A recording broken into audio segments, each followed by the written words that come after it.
DCM DK Shivakumar ಅವರಿಗೆ supreme ಕೋರ್ಟ್ನಿಂದ ಇವತ್ತೊಂದು big relief ಸಿಕ್ಕಿದೆ. ಡಿಕೆಶಿ ವಿರುದ್ಧ ಇಡಿ ದಾಖಲಿಸಿದಂತಹ ಅಕ್ರಮ ಹಣ ವರ್ಗಾವಣೆ ಕೇಸನ್ನ ಸುಪ್ರೀಂ ಕೋರ್ಟ್ ರದ್ದು ಮಾಡಿದೆ. ಇದೇ ಕೇಸ್ನ ಅಡಿಯಲ್ಲಿ ಡಿಕೆ ಶಿವಕುಮಾರ್ 54 ದಿನ ತಿಹಾರ್ ಜೈಲಿನಲ್ಲಿ ಜೈಲುವಾಸವನ್ನು ಅನುಭವಿಸಬೇಕಾಯಿತು. ಈಗ ಸುಪ್ರೀಂ ಕೋರ್ಟ್ ಇಡೀ ಕೇಸನ್ನೇ ರದ್ದು ಮಾಡಿದೆ. ಸದ್ಯಕ್ಕೆ ಡಿಕೆ ಶಿವಕುಮಾರ್ ಇಡಿ ಸಂಕಟದಿಂದ ಪಾರಾಗಿದ್ದಾರೆ. ಜಾರಿ ನಿರ್ದೇಶನಾಲಯ ಡಿಕೆಶಿ ವಿರುದ್ಧ ಕೇಸನ್ನು ದಾಖಲಿಸಿಕೊಂಡಿತ್ತು. PMLA ಅಡಿ ದಾಖಲಿಸಿಕೊಂಡಿದ್ದಂತಹ ಕೇಸ್ ಇದು. Prevention of money laundering act ಅಡಿಯಲ್ಲಿ ಕೇಸನ್ನು ದಾಖಲು ಮಾಡಿಕೊಳ್ಳಲಾಗಿತ್ತು. ಈ ಕೇಸ್ನ ಸುಪ್ರೀಂ ಕೋರ್ಟ್ ರದ್ದು ಮಾಡಿದೆ. ಹೈಕೋರ್ಟ್ಗೆ ಮೊರೆ ಹೋಗಿದ್ರು ಡಿಕೆ ಶಿವಕುಮಾರ್, ಆದರೆ ಹೈಕೋರ್ಟ್ ಕೇಸನ್ನು ರದ್ದು ಮಾಡೋದಕ್ಕೆ ಒಪ್ಕೊಂಡಿರಲಿಲ್ಲ. ಈಗ ಸುಪ್ರೀಂ ಕೋರ್ಟ್ ಈ ಕೇಸನ್ನು ರದ್ದು ಮಾಡಿದೆ. 54 ದಿನ ಇದೇ ಕೇಸ್ನಲ್ಲಿ ಡಿಕೆ ಶಿವಕುಮಾರ್ ಜೈಲುವಾಸವನ್ನು ಅನುಭವಿಸಿದ್ರು. ಆನಂತರ ಜಾಮೀನಿನ ಮೇಲೆ ಬಿಡುಗಡೆಯಾಗಿದ್ರು. ಈ ಕೇಸ್ನ ತನಿಖೆ ನಡೀತಾ ಇತ್ತು. ದೆಹಲಿಯ ರೋಸ್ ಅವೆನ್ಯೂ ಕೋರ್ಟ್ನಲ್ಲಿ ಇಡಿಯ ಅಧಿಕಾರಿಗಳು ಈ ಕೇಸ್ಗೆ ಸಂಬಂಧಪಟ್ಟಂತೆ ಚಾರ್ಜ್ ಶೀಟ್ ಅನ್ನು ಕೂಡ ಸಲ್ಲಿಕೆ ಮಾಡಿದ್ದಾರೆ. ಇಂಥ ಸಂದರ್ಭದಲ್ಲಿ ಡಿಕೆ ಶಿವಕುಮಾರ್ ಅವರಿಗೆ ಸುಪ್ರೀಂ ಕೋರ್ಟ್ನಲ್ಲಿ ಬಿಗ್ ರಿಲೀಫ್ ಸಿಕ್ಕಿದೆ. ಕರ್ನಾಟಕ ಹೈಕೋರ್ಟ್ನ ಆದೇಶ ರದ್ದು ಮಾಡಿ ಸುಪ್ರೀಂ ಕೋರ್ಟ್ ಈ ಕೇಸನ್ನ ವಜಾ ಮಾಡಿದೆ. ಇನ್ನು ಮುಂದೆ ಡಿಕೆ ಶಿವಕುಮಾರ್ ಈ ಕೇಸ್ನ ವಿಚಾರವಾಗಿ ತನಿಖೆಯನ್ನ ಎದುರಿಸುವ ಅಗತ್ಯ ಇಲ್ಲ. ಸುಪ್ರೀಂ ಕೋರ್ಟ್ನ ದ್ವಿಸದಸ್ಯ ಪೀಠದಿಂದ ಇವತ್ತು ಈ ಆದೇಶ ಬಂದಿದೆ. ನ್ಯಾಯಮೂರ್ತಿ ಸೂರ್ಯಕಾಂತ್ ಮತ್ತು ನ್ಯಾಯಮೂರ್ತಿ KV ವಿಶ್ವನಾಥನ್ ಅವರ ಪೀಠ ಈ ತೀರ್ಪು ಕೊಟ್ಟಿದೆ. ಇಡೀ ಪ್ರಕರಣ ಸಂಪೂರ್ಣ ಕಾನೂನು ಬಾಹಿರ ಅಂತ ಹೇಳಿ ಇಡೀ ಪ್ರಕರಣವನ್ನು ರದ್ದು ಮಾಡಿದೆ. ಈ ಪ್ರಕರಣದಲ್ಲಿ ಪ್ರಮುಖ ಆರೋಪಿಯಾಗಿದ್ದ ಡಿಕೆ ಶಿವಕುಮಾರ್ ಅವರಿಗೆ ರಿಲೀಫ್ ಸಿಕ್ಕಿದೆ. ಜೊತೆಗೆ ಕರ್ನಾಟಕದ ಭವನದ ಸಿಬ್ಬಂದಿ ಆಂಜನೇಯ ಆರೋಪಿಯಾಗಿದ್ದರು. ಈ ಕೇಸ್ನಲ್ಲಿ ಸುನಿಲ್ ಶರ್ಮಾ ಮತ್ತು ರಾಜೇಂದ್ರ ಇವರಿಬ್ಬರು ಕೂಡ ಆರೋಪಿಯಾಗಿದ್ದರು. ಡಿಕೆ ಶಿವಕುಮಾರ್ ಸೇರಿದಂತೆ ಎಲ್ಲ ಆರೋಪಿಗಳಿಗೂ ಅಕ್ರಮ ಹಣ ವರ್ಗಾವಣೆ ಕೇಸ್ನಿಂದ ಬಿಗ್ ರಿಲೀಫ್ ಸಿಕ್ಕಿದೆ.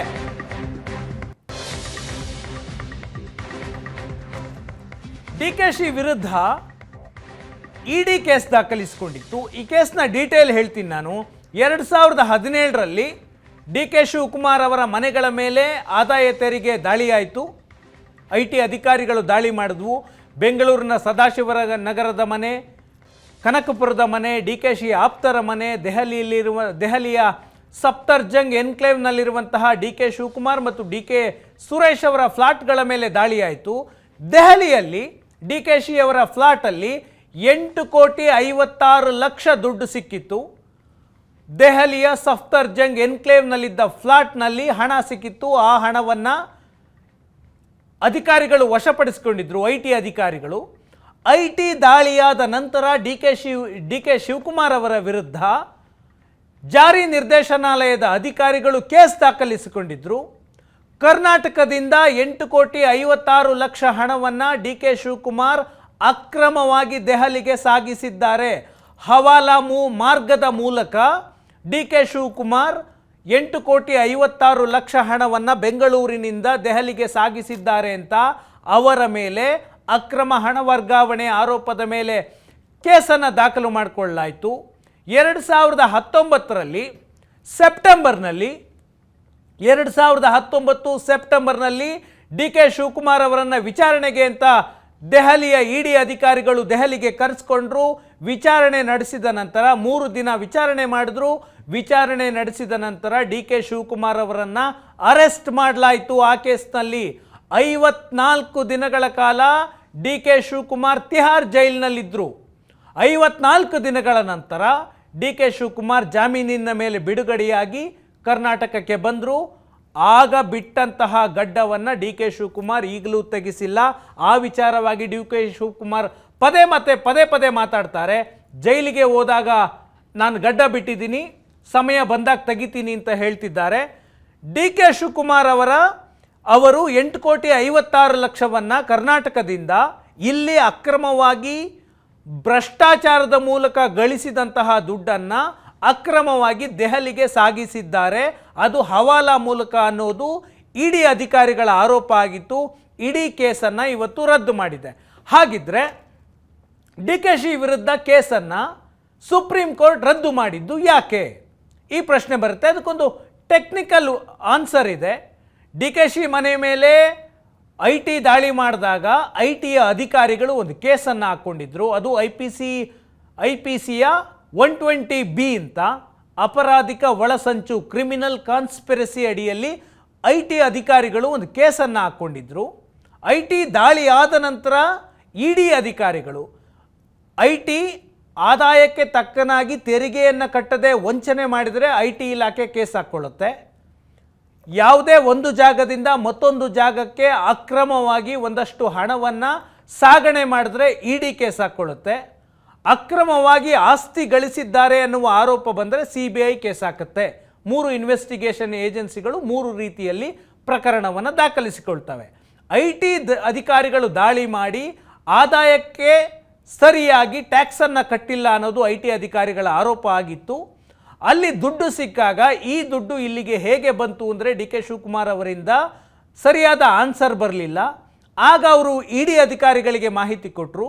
ಇಡಿ ಅಧಿಕಾರಿಗಳು ಇದು ಅಕ್ರಮ ಹಣ ವರ್ಗಾವಣೆಯ ವ್ಯಾಪ್ತಿಗೆ ಬರುತ್ತೆ ಅಂತ ಅವರೊಂದು ECIR ಮಾಡಿಕೊಂಡ್ರು. ಹೇಗೆ ಪೊಲೀಸರು FIR ಮಾಡ್ಕೊಳ್ತಾರೆ, ಅದು ಇಡಿಯಲ್ಲಿ ECIR ಅಂತ ಮಾಡ್ಕೊಳ್ತಾರೆ. ಆ ರೀತಿಯಾದಂತಹ ಒಂದು ಕೇಸ್ ದಾಖಲಿಸಿಕೊಳ್ತು. ಕ್ರಿಮಿನಲ್ ಕಾನ್ಸ್ಪಿರಸಿಯ ಅಡಿಯಲ್ಲಿ IT ಅಧಿಕಾರಿಗಳು ಒಂದು ಕೇಸ್ ದಾಖಲಿಸಿಕೊಂಡಿದ್ದರಲ್ಲ, ಅದರ ಆಧಾರದ ಮೇಲೆಯೇ DK ಶಿವಕುಮಾರ್ ವಿರುದ್ಧ ಇಡಿಯ ಅಧಿಕಾರಿಗಳು ಕೂಡ ಕೇಸನ್ನು ದಾಖಲಿಸಿಕೊಂಡ್ರು.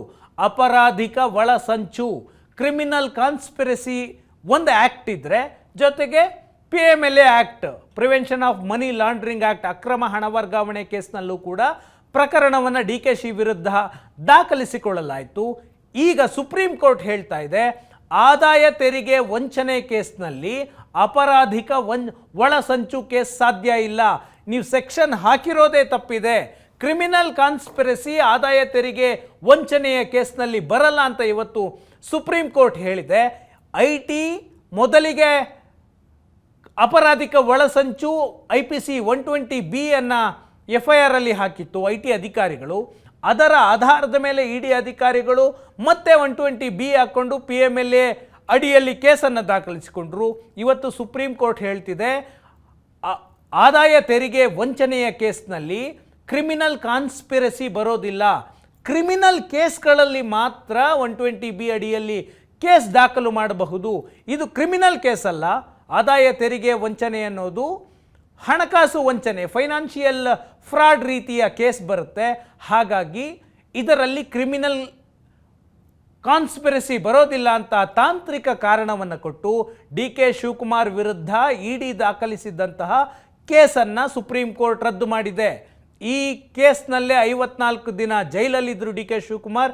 ಈಗ ಇಡೀ ಕೇಸೇ ಬಿದ್ದೋಗಿದೆ. ಈ ಕೇಸ್ನ ವಿರುದ್ಧ ಈ ಸುಪ್ರೀಂ ಕೋರ್ಟ್ನ ದ್ವಿಸದಸ್ಯ ಪೀಠ ಕೊಟ್ಟಿರುವಂತಹ ತೀರ್ಪಿದು. ಬಹುಶಃ ಇಡಿ ಅಧಿಕಾರಿಗಳು ಈ ತೀರ್ಪಿನ ವಿರುದ್ಧ ಮೇಲ್ಮನವಿ ಅರ್ಜಿಯನ್ನು ಸಲ್ಲಿಸಬಹುದು ಅಂತ ಕಾಣಿಸುತ್ತೆ. ಆ ನಂತರ ಮತ್ತೊಂದು ಸುತ್ತಿನ ಕಾನೂನು ಹೋರಾಟ ಶುರುವಾಗುತ್ತೆ. ಈ ತೀರ್ಪು ಬಂದ ನಂತರ DK ಶಿವಕುಮಾರ್ ಅವರು ಮಾತನಾಡಿದ್ರು, ತನಗೆ ದೊಡ್ಡ ರಿಲೀಫ್ ಸಿಕ್ಕಿದೆ ಸುಪ್ರೀಂ ಕೋರ್ಟ್ನ ಆದೇಶದಿಂದ ಅಂತ. DK ಶಿವಕುಮಾರ್ ಏನು ಹೇಳಿದ್ರು ಕೇಳ್ಕೊಂಡು ಬನ್ನಿ. ನ್ಯಾಯಾಧೀಶರಿಗೆ, ಸುಪ್ರೀಂ ಕೋರ್ಟ್ಗೆ ನನ್ನ ಸಾಷ್ಟಾಂಗ ನಮಸ್ಕಾರ. ಇಂದಲಿಂದನೂ ಹೇಳ್ತಾ ಇದ್ದೀನಿ, injustice will not be ಫ್ಲೋನ್ from the seat of justice ಅಂತ. ಸೊ ನಾನೇನ್ ತಪ್ಪು ಮಾಡಿಲ್ಲ ಅಂತ ಕೂಡ ಹೇಳ್ತಾ ಇದೆ. ಬೇಕಾದಷ್ಟು ತೊಂದರೆ ಈಗೂ CBIನವ್ರು ಏನೇನು ಮಾಡ್ತಾ ಇದ್ದಾರೆ ಅಂತ ನಾನು ಸದ್ಯದಲ್ಲೇ ಮಾತಾಡ್ತೀನಿ. ಇವತ್ತು ಮಾತಾಡಕ್ ಹೋಗಲ್ಲ. ಈ ಕಷ್ಟದ ಜೀವನದ ಒಂದು ಅತಿ ದೊಡ್ಡ ಸಂತೋಷವಾದಂತ ಒಂದು ದಿನ ಇವತ್ತು. ಇನ್ ಕೂಡ ಸುರ್ಜಿವಾಲಾನು ಅಲ್ಲಿ ಕೂತಿದ್ರಂತೆ ಕೋರ್ಟ್ ಅಲ್ಲಿ. ಇನ್ನ ಬಹಳ ಜನ ನಮ್ಮ ಸಿದ್ಧಾರ್ಥ್ ಲೋತ್ ಅವರಿದ್ರು. ಸೊ ಎಲ್ಲ ಬಹಳ ಸೀನಿಯರ್ಸ್ ಅಡ್ವೊಕೇಟ್ಸ್ ಎಲ್ಲ ಕೋರ್ಟ್ ಅಲ್ಲಿ ಕೂತಿದ್ರು. ಇನ್ನು ಅದಕ್ಕಿಂತ ಅಪೀಲು ಹಾಕ್ಲಿಕ್ಕೂ ಬೇಕಾದಷ್ಟು ಪ್ರಯತ್ನ ನಡೀತಾ ಇದೆಯಂತೆ. ಮಾಡ್ಲಿ. ಎಲ್ಲರೂ ನನ್ನ ಸುತ್ತಮುತ್ತಲಿರೋರಿಗೆಲ್ಲ ಹರಾಸ್ಮೆಂಟ್ ನಡೀತಾನೆ ಇದೆ. ಇಲ್ಲಿ ನನಗೆ ಗೊತ್ತಿದೆ, ನಾನು ಎಲ್ಲದಕ್ಕೂ ಸಿದ್ಧ ಇದ್ದೀನಿ. ನೋಡಪ್ಪ, ರಾಜಕಾರಣ ನಾವು ಮಾಡ್ತಾ ಇರ್ಬೇಕಾದ್ರೆ ನಾವೆಲ್ಲ ಪ್ರತಿ ಹಂತದಲ್ಲೂ ಕೂಡ ಎಲ್ಲ ಯಾರು ನಮ್ ತೊಂದರೆ ಕೊಡ್ತಾರೆ ಅವರೆಲ್ಲ ನಮ್ಮನ್ನ ಶೇಪ್ ಮಾಡ್ತಾ ಇರ್ತಾರೆ ಅಂತ. ಹಿಂದೆ ಹೇಳಿದ್ರಲ್ಲ, ಕಲ್ಲು ಪ್ರಕೃತಿ ಕಡದರ ಆಕೃತಿ ಪೂಜಿಸಿದ ಸಂಸ್ಕೃತಿ ಅಂತ ಹೇಳಿದ್ರಲ್ಲ, ಹಂಗೆ ಏಟ್ ಬಿದ್ದಂಗೆಲ್ಲ ಇದರಿಂದ ತಾವು ಜೈಲಿಗೆ ಹೋಗಿದ್ದಂತಹ ಕೇಸ್ ಸುಪ್ರೀಂ ಕೋರ್ಟ್ನಲ್ಲಿ ರದ್ದಾದ ನಂತರ ಡಿ ಕೆ ಶಿವಕುಮಾರ್ ಖುಷಿಯಾಗಿದ್ದಾರೆ. ನಾನೇನು ತಪ್ಪು ಮಾಡಿಲ್ಲ ಅಂತ ಇವತ್ತು ಕೋರ್ಟ್ ಹೇಳಿದೆ ಅಂತ ಹೇಳ್ತಿದ್ದಾರೆ. ಕೋರ್ಟ್ ಏನು ಆ ರೀತಿಯಾಗಿ ಹೇಳಿಲ್ಲ. 120B ಆದಾಯ ತೆರಿಗೆ ವಂಚನೆ ಕೇಸ್ನಲ್ಲಿ ಹಾಕೋದಕ್ಕೆ ಬರೋದಿಲ್ಲ ಅಂತ ತಾಂತ್ರಿಕ ಕಾರಣವನ್ನು ಮುಂದಿಟ್ಟು ಡಿ ಕೆ ಶಿವಕುಮಾರ್ ಅವರ ಪರ ವಕೀಲ ಅಭಿಷೇಕ್ ಮನು ಸಿಂಘ್ವಿ ವಾದ ಮಾಡಿದ್ರು. ಆ ವಾದಕ್ಕೆ ಸುಪ್ರೀಂ ಕೋರ್ಟ್ ಒಪ್ಪಿಕೊಂಡಿದೆ. ಕ್ರಿಮಿನಲ್ ಕಾನ್ಸ್ಪಿರಸಿ ಅನ್ನೋದು ಕ್ರಿಮಿನಲ್ ಕೇಸ್ಗಳಲ್ಲಿ ಬರುತ್ತೆ, ಆದಾಯ ತೆರಿಗೆ ವಂಚನೆ ಕೇಸ್ನಲ್ಲಿ ಬರಲ್ಲ ಅಂತ ಹೇಳಿದೆ. ಆ ಆಧಾರದ ಮೇಲೆ ಇವತ್ತು supreme court D K she ವಿರುದ್ಧದ ಇಡಿ ಕೇಸನ್ನು ರದ್ದು ಮಾಡಿದೆ. ಈಗ ಮಾತಾಡಬೇಕಾದ್ರೆ ಡಿ ಕೆ ಶಿವಕುಮಾರ್ ಹೇಳಿದ್ರು, ಈಗಲೂ CBI ಎಷ್ಟು ತೊಂದರೆ ಕೊಡ್ತಾ ಇದೆ ನನಗೆ ಅನ್ನೋದು ನಿಮಗೆ ಗೊತ್ತಿಲ್ಲ, ಈಗಲೂ ತೊಂದರೆ ಕೊಡ್ತಾ ಇದೆ ಅಂತ ಡಿ ಕೆ ಶಿವಕುಮಾರ್ ಹೇಳಿದರು. ಹಾಗಿದ್ರೆ ಆ ಕೇಸ್ ಯಾವುದು? ಇಡಿ ಕೇಸ್ ರದ್ದಾಗಿದೆ, IT ಕೇಸ್ ಜಾರಿಯಲ್ಲಿದೆ. CBI ಕೇಸ್ ಯಾವುದು ಹೇಳಿದ್ದು ಡಿ ಕೆ ಶಿವಕುಮಾರ್?